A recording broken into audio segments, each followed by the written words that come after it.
Hello, Rocky Ridge students. We're in chapter 17 of Lunch Money. Selling.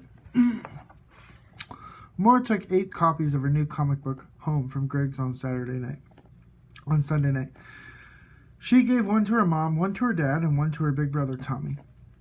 Everyone was impressed. Maura, her mother said, "This is amazing. Of course, I always knew you had an art talent, but this is a wonderful little book, like a fairy tale.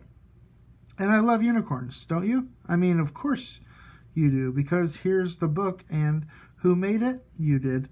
My Maura is an author. This is amazing." Maura thought so too. That's why she autographed one copy and tucked it into a zipper pocket of her backpack. And on Monday morning, she went out to meet her friend Allison on the way to the bus stop. She gave it to her. Allison sat right down on her front steps and read it. And when Allison was done reading, she said, "This is so good." Maura beamed and said, "Thank you." As the bus came around the corner, Maura said, "You better leave that at home. Just stick it in your mailbox or something." But Allison said, "It's okay. I won't show it to anyone, promise." She slipped it inside the front cover of her social studies book. And then they both ran and got on the bus. Maura had watched Allison's face as she had read the story and looked at the picture. And sitting on the bus, she started counting kids. There were 47 students on the bus by the time they got to school. And Maura found herself thinking a little like Greg, because she felt sure that she could have sold every copy. She could have sold every single boy and girl on the bus a copy of her new comic book. She could have been well on her way towards being a recognized artist and author, except it wasn't allowed. As usual, Mrs. Davenport had been very efficient. She had prepared a written version of the all-school announcement and made it on Friday. She had made it shorter, more to the point, and it was printed in large type. And on Monday morning, a copy was handed on every bulletin board, every hallway, every schoolroom at Ashworth Intermediate School. Announcement. Some of our students are making small comic books and bringing them to school and selling them to their friends. This is not permitted. Our town school committee has a strict policy about what they may not be sold at school.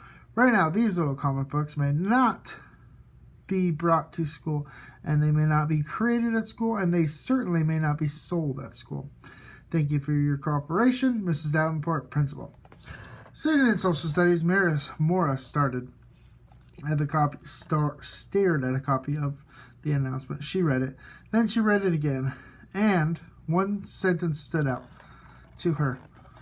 Our town school committee has a strict policy about what may and may not be sold at school. May and may not. So that meant some things were okay to sell at school and some things were not. And the school committee got to choose. Interesting. In her mind, Maura began arguing with the school committee, imagining that what she would say to those people. Because really, what was wrong with selling their comics to other kids? Nothing, or at least nothing she could see.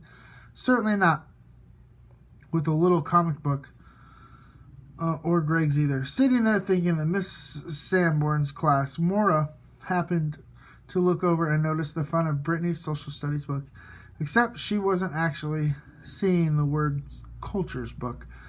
On the first day of school, Miss Sanborn had required that all the kids tape covers onto their new books, and the glossy book covers by Miss Sandstorm were loaded with pictures of high school athletes wearing Nike shoes and shirts, Nike shorts, hats, and warm-ups.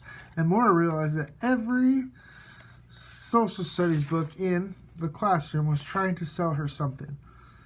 And she thought, I guess the school committee decided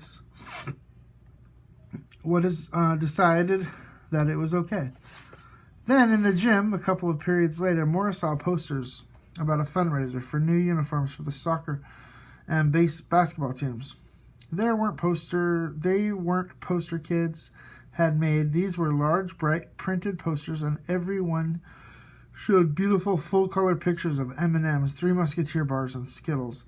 So someone must have decided that it was okay to buy and sell candy at school. Outside during gym, Maura took a good look at the new scoreboard on the soccer field. It was all red and white, and it was trying to sell her a Coke. Next to the door, on the way back inside, a big and black and blue machine was trying to sell her a bottle of sports drink. And in the cafeteria at lunchtime, a long banner that was selling pizza because it was Domino's Pizza Day. And around the corner, the machine was selling frosty cans of juice. Seeing all this got Maura thinking. But when 7th period language arts class, something happened. They got Maura really excited. And when she saw Greg in the hall, right after school, she ran up and grabbed him by the arm and blurted out, did Miss Lindahl pass out something to your language arts class today?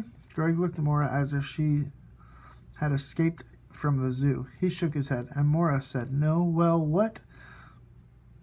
Look at what Miss Pelham passed out last period to every kid in the room. Here. Greg took the papers and she held out.